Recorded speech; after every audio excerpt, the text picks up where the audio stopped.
Hey YouTube, how you guys doing? Welcome back to the next part in this hand fills combination video series that we've been doing, where we're basically taking a couple of the original classic fill ideas from the very first video and playing them using different rhythms.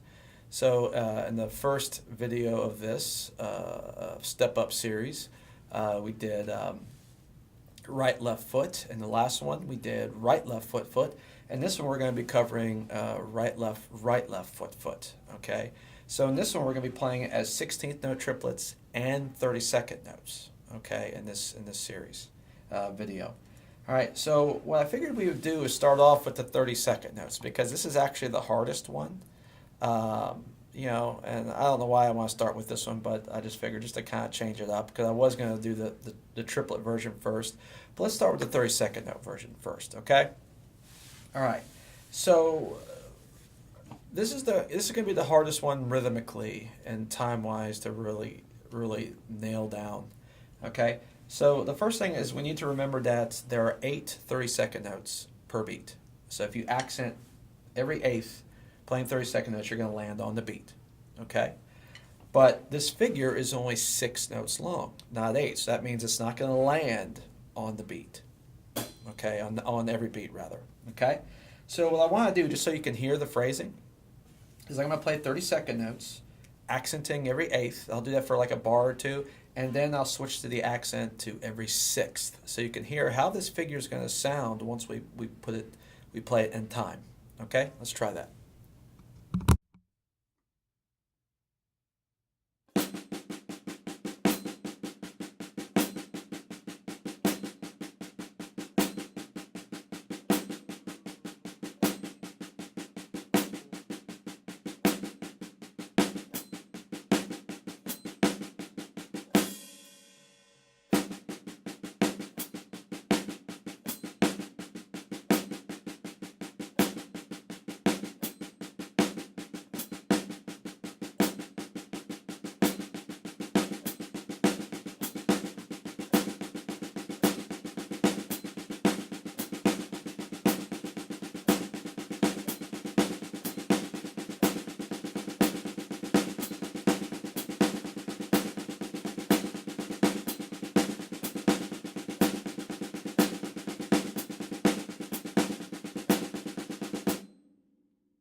Okay, so hopefully that made sense. So the accent of the phrasing is landing on every third 16th. Okay, so when you're accenting every sixth 32nd note, it's landing on 1 E and a 2 E and a 3 E and a 4. 1 E and a 2 E and a 3 E and a 4. Okay, every third 16th note. Now this is another figure, just like some of the ideas in the past 2 videos, where we're going to stop it on count 4.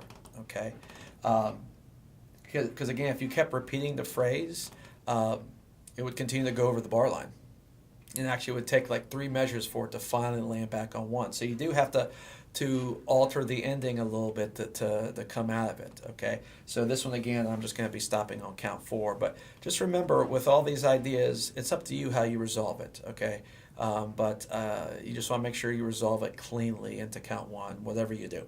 Okay, but I'll be stopping this on count 4 just to keep it really simple. Okay, and straightforward. All right.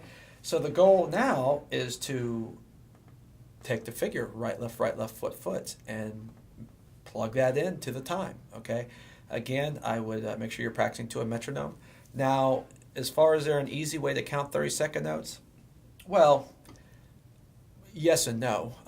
I count 32nd notes the same way I count 16th notes: 1 E and a 2 E and a. The difference is, for every 16th note count that you say, you're playing 2 notes. Okay, so in other words, if you take the figure 1 E and a, 2 E and a, 3 E and a, 4. Okay, did you get that? So for every 16th note count, there's 2 notes, because remember, 32nd notes are twice as fast as 16th notes. So it's 1 E and 2, E, and 3, E, and 4. Okay. Now, for those out there that really like counting, and I encourage it, counting is I think one of the best tools you can use when trying to figure things out, especially to get the timing right. Maybe play this just on a drum pad or just on your snare drum to a metronome, and do it slowly to really get the timing down. Okay. All right. So let's put this into context. I'm going to start off just playing it on the snare drum. Okay. Let's try it.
right, guys, I hope that made sense. Okay, so as 30-second notes. So it's definitely going to be a lot quicker, as you can tell, especially once the tempo gets to even a moderate level, a moderate speed on up. It's going to be fast. Okay, so take your time, but hopefully timing-wise that made sense. Okay, again, practice it a lot to a metronome. That's the biggest key to this. Okay.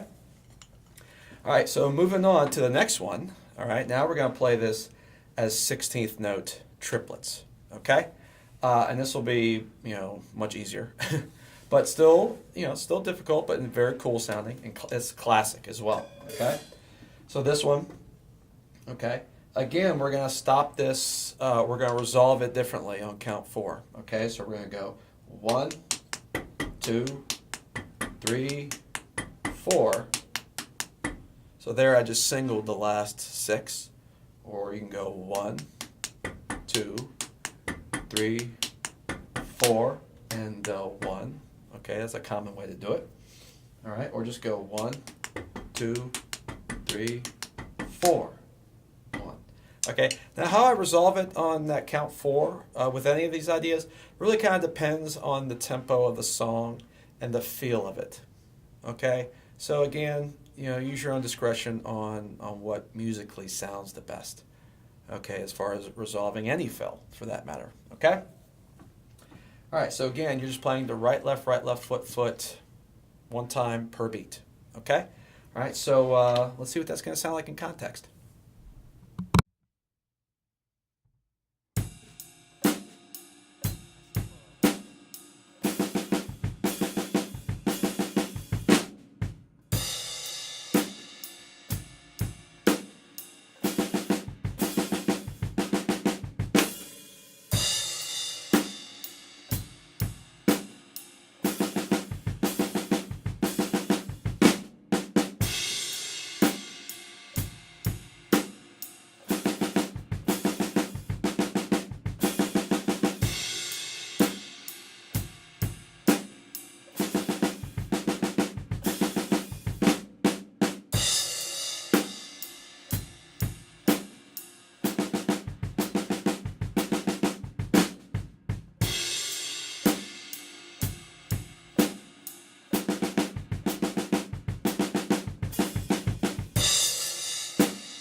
right, guys, there you go.